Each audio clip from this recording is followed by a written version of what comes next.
आप देख रहे हैं CP24 न्यूज।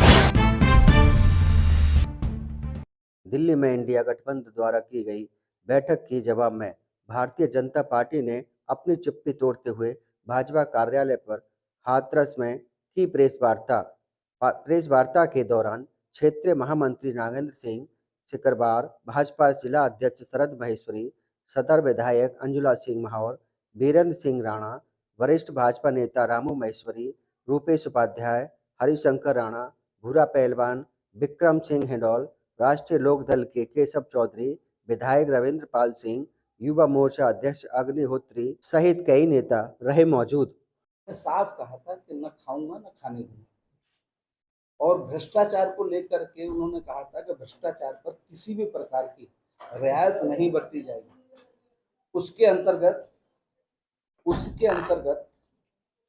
जो इस देश के अंदर एक 70 साल से देश में, चाहे वो पहला जीप घोटाला हुआ नेहरू जी के कार्यकाल में, और उससे आकर के अगस्ता वेस्टलैंड तक के जो घोटाले हुए, यानी कि जमीन आसमान पाताल तीनों जगह जो कांग्रेस ने भ्रष्टाचार किए, उन भ्रष्टाचारों को पूरे देश के अंदर एक विशेष प्रकार की सहमति थी सभी दलों में, विपक्ष के दलों में विशेष करके, कि एक दूसरे की सरकार आएगी लेकिन उन घोटालों को उजागर नहीं किया जाएगा। हमने सत्ता में आने से पहले कहा था कि हम भ्रष्टाचार से कॉम्प्रोमाइज नहीं करेंगे, और उसके कारण से जब भ्रष्टाचार की पत्ते खुलना शुरू हुई तो उसमें कई नेता, और ये हमारे समय में नहीं हुआ है सारी चीजें, उससे पहले भी भ्रष्टाचारी होते रहे। लालू यादव जब जेल गए और उन पर चारा घोटाला हुआ तो हम सत्ता में नहीं थे। जयललिता पर कार्रवाई हुई, हम सत्ता में नहीं थे। लेकिन ये व्यवस्था है कि अगर करप्शन में आप फंसेंगे, हमने मुख्य विपक्ष की बहुत अच्छी भूमिका जब हम विपक्ष में थे लगाई, और हमने कांग्रेस को, विपक्षी दलों को कार्रवाई करने के लिए करप्शन पे मजबूर किया, चाहे वो 2G स्पेक्ट्रम का घोटाला हो, चाहे 4G उसका कोल घोटाला हो, चाहे अगस्ता वेस्टलैंड का घोटाला हो, और चाहे कॉमनवेल्थ का घोटाला हो, चाहे जीप घोटाला हो, चाहे अन्य प्रकार के राज्यों के घोटाले, हमने उनको उनके प्रविरोध। लेकिन अभी एक विशेष प्रकार का विमर्श खड़ा किया जा रहा है कि आने वाले इस चुनाव में भारतीय जनता पार्टी की पूर्ण बहुमत की 400 पार की विजय को देखते हुए, जो चुनाव के बाद हुआ करता था कि चुनाव के बाद हारा हुआ पक्ष, चाहे हम भी हारे हैं बहुत चुनावों को, हमसे ज्यादा चुनाव कोई नहीं हारा, हम 51 से चुनाव हारे, हम सत्ता में तो अब आए 10 साल से, लेकिन चुनाव के बाद एक कारण बताया जाता था, हारे हुए लोग बताते थे कि कारण ये होगा चुनाव में हम इसलिए हारे। ये पहली बार इस देश के लोकतंत्र के इतिहास में हो रहा है कि विपक्ष अपनी हार का कारण चुनाव होने से पहले ही बता रहा है, और वो जस्टिफाई करना चाहता है, यानी उसने अपनी हार को, पराजय को स्वीकार कर लिया है। मोदी जी तीसरी बार प्रधानमंत्री बनेंगे इसको स्वीकार कर लिया है, और इसलिए प्रधानमंत्री बनेंगे वो इसलिए बने तो उसको मुद्दे को भटकाने के लिए, चुनाव के मुद्दों से हट करके जो उनके करप्शन के मुद्दे हैं, करप्शन के मुद्दे माने, हमने कहा, उनका आरोप है कि हमने उनको राजनीति के तहत बंद करवा रहे हैं, तो क्या कोर्ट भी, सुप्रीम कोर्ट भी राजनीति के तहत कार्रवाई कर रहा है क्या? हाई कोर्ट भी राजनीति के तहत कार्रवाई ईडी कर रही है, मान लीजिए ईडी पर आरोप लगा रहे हैं, अब सुप्रीम कोर्ट पर आरोप लगाएंगे क्या कि सुप्रीम कोर्ट आपको जेल में भेज रही है? आपके घोटालों के सबूत हैं ईडी के पास, वो सबूत उसने सुप्रीम कोर्ट में रखे हैं। हमने नहीं कहा था कि शराब घोटाला करिए, नीति बनाइए, नीति से सैकड़ों करोड़ का फायदा आप ठेकेदारों को पहुंचाइए और करप्शन खुल जाए तो अंदर चलिए, हमने नहीं कहा था। हमने नहीं कहा था झारखंड के अंदर हेमंत सोरेन से कि आप सेना की जगह भी घेर लीजिए और जब कार्रवाई हो तब जेल में चले जाइए, लेकिन फिर भी जितने विपक्ष के लोग, चाहे वो लालू जी हो चाहे हेमंत सोरेन हो, मैं एक चीज पर कहना चाहूंगा, उन्होंने कुछ नैतिकता बची थी कि उन्होंने जब लगा कि जेल जाना ही है तो उन्होंने मुख्यमंत्री के पद से इस्तीफा दिया। उसकी भी पराकाष्ठा, बेशर्मी की पराकाष्ठा अगर किसी ने उठाई है, समाप्त की है, तो वो की है अरविंद केजरीवाल ने, जिन्होंने जेल में जाने के बाद, सबूत होने के बाद, सुप्रीम कोर्ट के में से भी उनकी बेल, जेल कोर्ट से भी उनकी बेल खारिज होने के बाद, उनको जुडिशियली कस्टडी में लेने के बाद भी वो इस्तीफा देने को तैयार नहीं। पहली बार ऐसा देखने को आ रहा है कि उनकी पत्नी मुख्यमंत्री कुर्सी पर बैठ करके उनका पत्र पढ़ रही है, यानी कि मुख्यमंत्री है क्या वो अघोषित? क्या झारखंड के अंदर चंपई सोरेन मुख्यमंत्री है, कल्पना सोरेन मुख्यमंत्री है? ये सारे विषय हमारे सामने हमको देखने पड़ेंगे। हमने प्रधानमंत्री ने कहा था कि 140 करोड़ लोगों का परिवार जो है वो मेरा परिवार है, इनका पैसा जिसने उन्होंने कई बार सभाओं में कहा है, इसका पैसा जिसने भ्रष्टाचार के द्वारा खाया है, हम उसको निकाल करके रहेंगे। वो चाहे शराब घोटाला हो, चाहे हेमंत सोरेन का जमीन घोटाला हो, चाहे कांग्रेस के घोटाले हो। अब वो सारे एक तरह से अगर आप आज मिलाकर के देखेंगे तो उस रैली के अंदर जो लोग बैठे थे वो सब आरोपित लोग बैठे हुए थे। कांग्रेस 5,000, कांग्रेस का जो गांधी परिवार है वो 5,000 करोड़ के घोटाले के ऊपर जमानत पर चल रहा है, वो उसमें बैठे हुए थे। लालू यादव चारा घोटाले के जिन पर आज फिर एक आरोप लगने जा रहा है, वो उसमें बैठे हुए थे। और वहां पर भी एक दल कह रहा है, लालू प्रसाद का बेटा कह रहा है, तेजस्वी कह रहा है कि ये आम आदमी की सभा है, और वहीं पर कांग्रेस कह रही है कि ये इंडी गठबंधन की सभा है।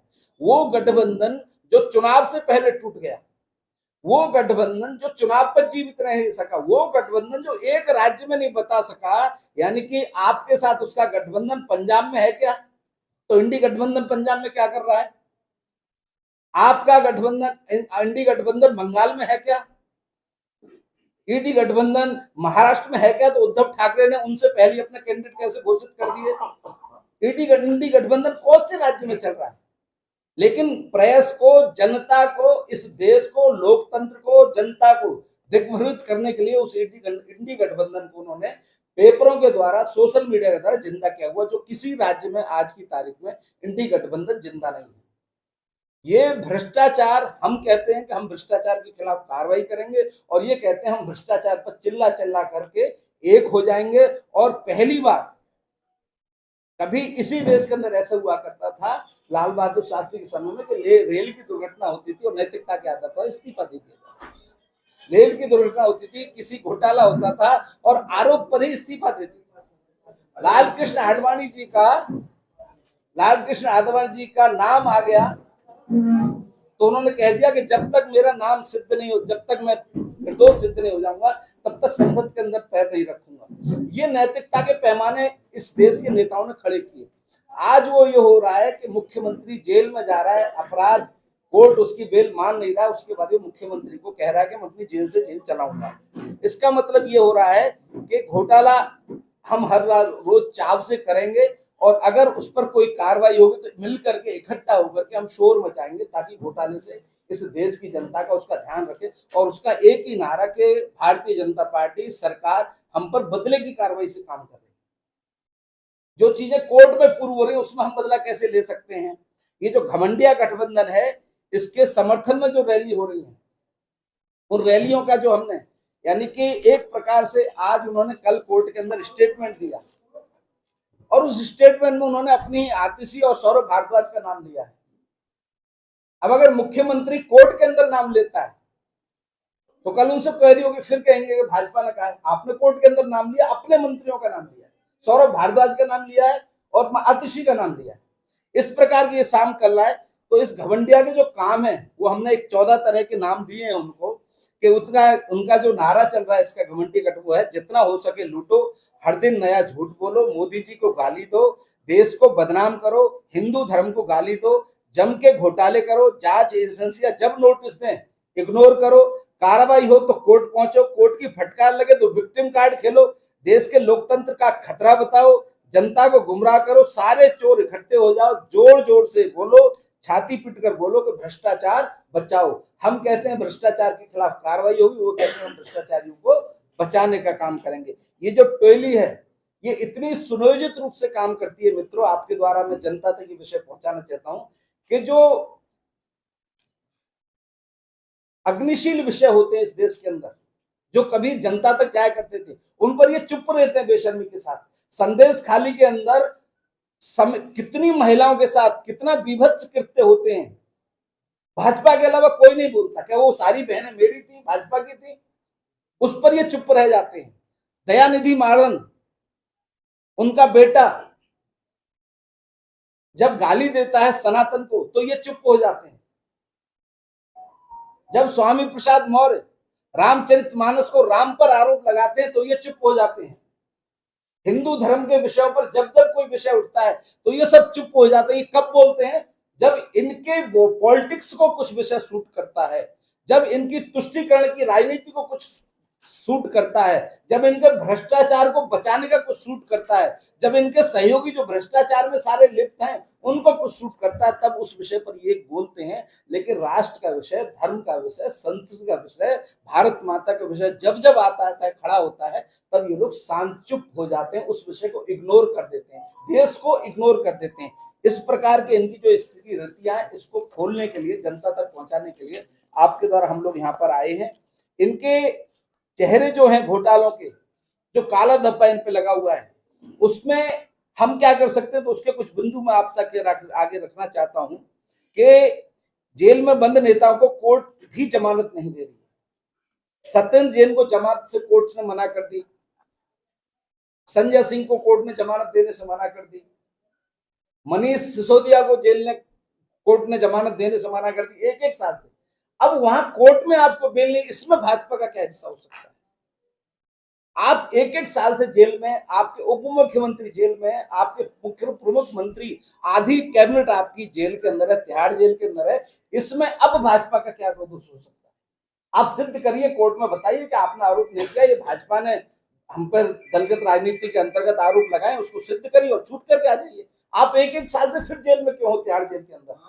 तो ये इतना के इनके चेहरे हैं। हेमंत सोरेन को जमानत नहीं दे रही कांग्रेस पार्टी, इनकम टैक्स की रिकवरी, आप टैक्स नहीं दे रहे हो, आप झूठे वहां पर दाखिलनामे कर रहे हो, टैक्स को छुपा करके कर रहे हो, और जब टैक्स कार्रवाई करता है तो आप कहते हो भाजपा ने हमारा खाता सीज कर दिया।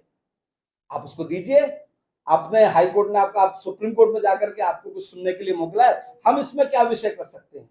आप जब हम सत्ता में होते हुए समय से अपना रिटर्न दाखिल कर सकते हैं पार्टी का, आप विपक्ष में होकर के आपने सालों साल तक अगर आप अपना रिटर्न नहीं भरेंगे, आप अपने टैक्स को छुपाएंगे, आपकी इनकम को छुपाएंगे, तो विभाग तो कार्रवाई करेंगे। उसके बाद आप भाजपा पर हल्ला बोलने का काम करते हैं। शाहजहां शेख, जिसने संदेश खाली का केस किया, जिसने इतना सारा हमला किया सरकार के ऊपर, सरकारी एजेंसियों के ऊपर, उसके लिए आप चुप रहते हैं, उसको सरकार बचाने का काम करती है। इस प्रकार के कई, आज जो यूपी में इनके गठबंधन है, चाहे वो कांग्रेस का हो, जो कांग्रेस आकाश से लेकर पाताल, जैसे मैंने कहा था, घोटाले आरोप है, जिसका नेतृत्व 5,000 करोड़ के घोटालों में आज तक बेल पर चल रहा है, जिसने नेहरू जी के समय से जीप घोटाला 1950 के दशक में किया था, उस जीप घोटाले से लेकर के आज तक के जो घोटाले किए हैं, और जिसने चीन के साथ एमओयू साइन किया, वो पार्टी आज हम पर हमला करने का प्रयास कर रही है, केवल झूठे आरोप लगाने के बाद। इनको सब जानती है, देश की जनता जानती है, केवल आपके द्वारा जनता तक पहुंचाने का विषय। सब जानते हैं कि सपा ने उत्तर प्रदेश में किस तरह का भ्रष्टाचार किया, सब जानते हैं उनका हल्ला बोल जब पत्रकारों पर, प्रेस के ऊपर हो सकता था, सब जानते हैं कि उन्होंने किस प्रकार से तुष्टीकरण की पराकाष्ठा की, सब जानते हैं कि एक समाज के अंदर एक ही वर्ग को लाभ दिया जाएगा, ऐसी योजना उन्होंने, सरकार की योजना, सरकार को भी बांटने का काम किया। सब जानते हैं कि कांग्रेस के प्रधानमंत्री ने मंच से कहा कि देश के संसाधनों पर पहला हक अल्पसंख्यकों का है। हम जिस पर आरोप है, हम जिस पर हिंदूवादी राष्ट्र, हमने तो कभी नहीं कहा, हमने कहा सबका आरोप है। हमारा प्रधानमंत्री कहता है 140 करोड़ का परिवार है, क्या उस 140 करोड़ में परिवार, मुस्लिम परिवार नहीं आते क्या? हमारी कौन सी सरकारी योजना है, चाहे प्रधानमंत्री आवास योजना हो, चाहे जनधन योजना हो, चाहे उज्ज्वला योजना हो, चाहे हर घर को शौचालय देने की योजना हो, चाहे सौभाग्य योजना हो, हमने 250 योजना चली है। एक योजना बता दें जिसमें हमने तुष्टीकरण किया हो, जिसमें हमारे उन मुस्लिम भाइयों को, जिसमें हमारे को न वोट देने वालों को बराबर अधिकार न दिया गया हो। तो इस प्रकार से इस सपा ने जो किया, कांग्रेस ने किया, ये जो गठबंधन है, ये मूल्यों पर आधारित न हो करके केवल स्वार्थ पर आधारित है। और इस स्वार्थ के आधार पर आज केवल भाजपा को इस चुनाव के समय पर, इस चुनाव के माहौल में, जब उनको अपने चुनाव पर, अपने कैंडिडेटों पर, आप पर विपक्ष में कैंडिडेट नहीं तय कर पा रहे, आप हमारे सामने चुनौती पेश नहीं कर पा रहे, हम चुनाव में लगे हुए, तब आप चुनाव से पहले ही अपने हारने के बहाने, ढूंढने के बहाने करके जनता को दिग्भ्रमित करने के लिए चुनाव से पहले ये सिद्ध करना चाहते हैं कि हम चुनाव इसलिए हारे कि हमको जेल में डाल दिया गया, हम चुनाव इसलिए हारे कि हमारे पर कार्रवाई की गई, हम चुनाव इसलिए हारे कि इन्होंने भ्रष्टाचार नहीं होने दिया, हम चुनाव इसलिए हारे कि इनके पैसे का आवागमन नहीं होने दिया, हम चुनाव, आपने पैसे का आवागमन किया। आज जो जिस व्यवस्था से आपने पैसा गोवा पहुंचाया था वो प्रूव हो गई है कल कोर्ट के अंदर कि आपने शराब घोटाले के पैसे को गोवा पहुंचाया, आपने शराब घोटाले के पैसे को पंजाब पहुंचाया। ये सब चीजें आज जब सिद्ध हो गई हैं तब जनता के अंदर बड़ी तेजी से हम जब भारतीय जनता पार्टी अपने को 400 पार प्लस का जो उसने लक्ष्य लिया है, भाजपा 370 प्लस और गठबंधन एनडीए 400 प्लस जब गठबंधन, उस पर हम गंभीरता से लगे हुए अपने लक्ष्य को प्राप्त करने के लिए चुनाव में लगे हुए। हमारी लोकसभा की विधानसभा की संचालन समितियां 10-10 बार बैठक कर चुकी हैं, हमारे कैंडिडेट समय से तय हो रहे हैं, हमारी मीटिंगें चल रही हैं, हम चुनाव में लगे। तब विपक्ष अपनी सफाई देने में लगा हुआ है कि हम आने वाले समय में चुनाव क्यों हारेंगे। उसमें जनता को दिग्भ्रमित करने का काम जो कर रहा है भ्रष्टाचार की कार्रवाई को लेकर के, भ्रष्टाचार की कार्रवाई नहीं हो, एक जो माहौल बनाया जाए उस माहौल को क्लियर करने के लिए ये आज प्रेस कॉन्फ्रेंस 1 और 2 तारीख में हमने पूरे देश के जिला प्रशासनिक केंद्रों पर रखी थी, ताकि आपके माध्यम से, प्रेस के माध्यम से, चौथे स्तंभ के माध्यम से जनता तक ये विषय जा सके कि हमने जो किया था हम वह कर रहे हैं, हम नैतिकता के साथ खड़े हैं, हम भ्रष्टाचार के खिलाफ खड़े हैं। उस भ्रष्टाचार में जो भी लिप्त होगा ना हम कल छोड़ेंगे ना हम आज छोड़ेंगे, उस पर कार्रवाई की जाएगी। हम दृढ़ता के साथ अपने सिद्धांत पर खड़े हुए हैं। विपक्ष एक जो माहौल बना रहा है, विपक्ष जो एक मुद्दा बना रहा है, वो मुद्दा देश की जनता को भटकाना चाह रहा है, मीडिया को भटकाना चाह रहा है। यह विषय मैं आप सबके आगे रखना चाहता था। एक चीज अभी सरकार है, उन्होंने नैतिकता के आधार पर इस्तीफा नहीं दिया। कहाँ पर? दिल्ली में जी केजरीवाल ने। तो आपकी भाजपा ने उनको बर्खास्त क्यों नहीं किया? उसकी व्यवस्था ऐसा है कि देखिए कुछ चीजें संविधान का लाभ लिया जा रहा है। जैसे आपने बहुत अच्छा प्रश्न पूछा जैन साहब, मुझे ध्यान था कि विषय मुझे लाना चाहिए था इस विषय में कि जब हमारे संविधान की निर्मिति हुई, जब इस देश के अंदर संविधान खड़ा किया गया, तब हमारे वरिष्ठ लोगों ने, हमारे संविधान के निर्माताओं ने कल्पना नहीं की थी कि राजनीति की गिरावट कोई व्यक्ति इस स्तर तक ले आएगा कि मुख्यमंत्री जेल जाने के बाद भी इस्तीफा नहीं देगा। इसलिए संविधान में ये व्यवस्था, ये तब तक तय था, इतनी नैतिकता थी उस समय के नेतृत्व में, और उन्होंने कल्पना नहीं की थी कि नैतिकता का क्षरण इस स्तर पर आ जाएगा। इसलिए संविधान के अंदर यह व्यवस्था कहीं पर इंगित नहीं थी कि मुख्यमंत्री जेल जाने के बाद उसको इस्तीफा देना पड़ेगा न देना पड़ेगा। केवल इसका लाभ आज केजरीवाल ले रहे हैं। उसकी संवैधानिक व्यवस्थाओं की जो जो चीज हो सकती है उसकी हम जांच कर रहे हैं। उपराज्यपाल ने बड़ी दृढ़ता के साथ कहा है कि हम जेल से शासन को नहीं चलाने देंगे। जेल मैनुअल के हिसाब से भी आप शासन नहीं चला सकते। उस पर हम अपने जो अटॉर्नी जनरल उनसे सबसे राय ले रहे हैं कि उसमें क्या की जा सकता है। भारतीय जनता पार्टी दिल्ली को अंधेरे में नहीं जाने देगी। भारतीय जनता पार्टी दिल्ली की सरकार को जेल से नहीं चलने देगी। भाजपा को ये निष्ठा कर उसको सरकार को बर्खास्त करेंगे तो इसका लाभ केजरीवाल को मिलेगा? नहीं, उसके सारे विकल्प, मतलब उसको बर्खास्त नहीं करना है। नहीं, ऐसा कुछ नहीं है। एक बार विधि ली जा रही है, जल्दीबाजी में हम कोई निर्णय नहीं करते हैं। हम पूरे संवैधानिक जो उसके एक्सपर्ट्स हैं उनसे राय ले रहे हैं और उसकी राय लेने के बाद उस पर कार्रवाई करेंगे। हाँ, इतना निश्चित है कि जेल से सरकार नहीं चलाएगी। जो विधि बताएगी, जो नियम बताएंगे, उसके हिसाब से कार्रवाई जरूर। 400 से ऊपर पार आ रहे हैं तो एनडीए की रैली से क्या फर्क पड़ना है इससे? क्यों देश में विषय 400 पार है कि हम 400 से ऊपर आ रहे हैं? जी, हम 400 से ऊपर आ रहे हैं, लेकिन ये हमारा जब लोकतंत्र का नाम आता है, और लोकतंत्र में इस भारत में इस समय दुनिया की नहीं, भारत की नहीं, दुनिया की सबसे बड़ी पार्टी भारतीय जनता पार्टी है। सबसे ज्यादा प्रतिनिधित्व लोकसभा में, विधानसभा में और नीचे के जो स्थानीय प्रकोष्ठ होते हैं, स्थानीय निकाय प्रकोष्ठ है, उसमें भारतीय जनता पार्टी कर रही है। तो उनकी हमारी नैतिक जिम्मेदारी है कि समय समय पर विषय आप लोगों के माध्यम से जनता तक पहुंच जाए, जो ये जनता को दिग्भ्रमित करने का काम करते हैं। लोकतंत्र का पर्व है, चुनाव का पर्व है, और लोकतंत्र का सबसे बड़ा पर्व ये लोकसभा चुनाव है। उस समय समय पर जब हमको आवश्यकता लगती है कि हमको क्लियर करना चाहिए विषय, ये दिग्भ्रमित कर रहे हैं जनता को, तब हमने उस विषय को रखने के, बाकी हमारे 400 सीट जीत रहे हैं। उस पर ऐसे गठबंधन में हमने कहा ना कि इनका गठबंधन तो चुनाव से कई महीनों पहले, गठबंधन तो कभी चला ही नहीं।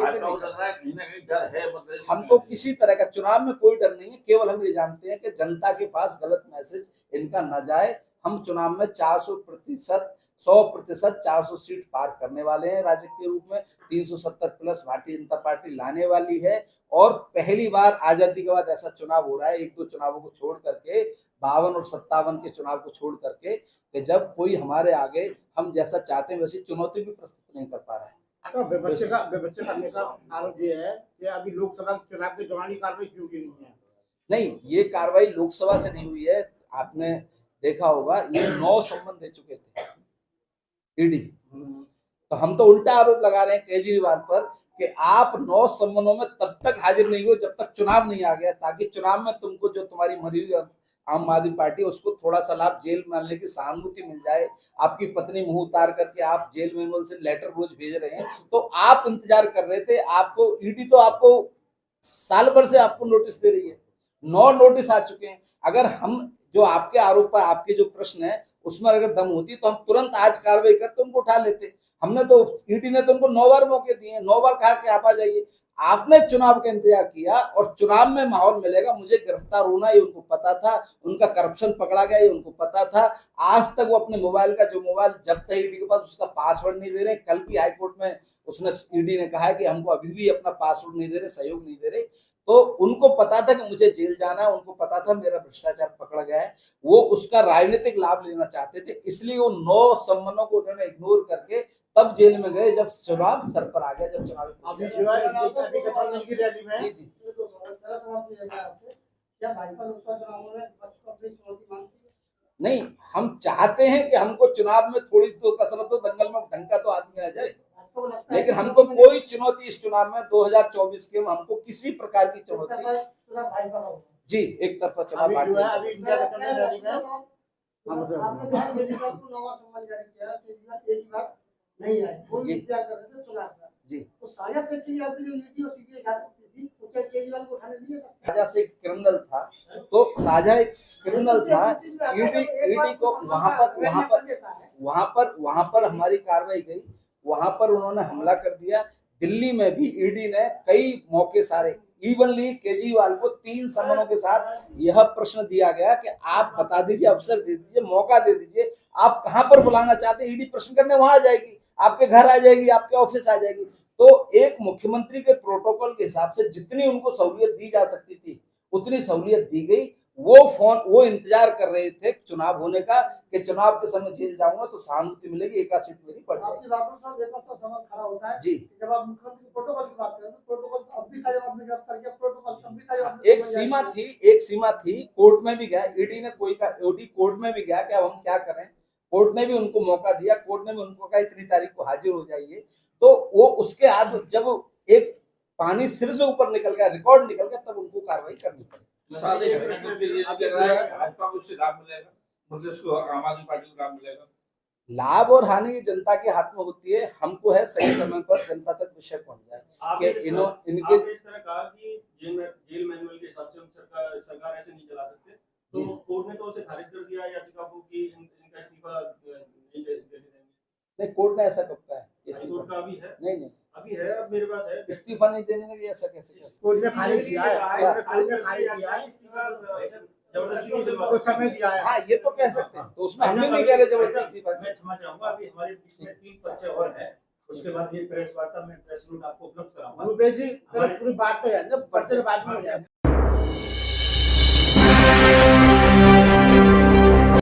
आप देख रहे हैं CP24 न्यूज।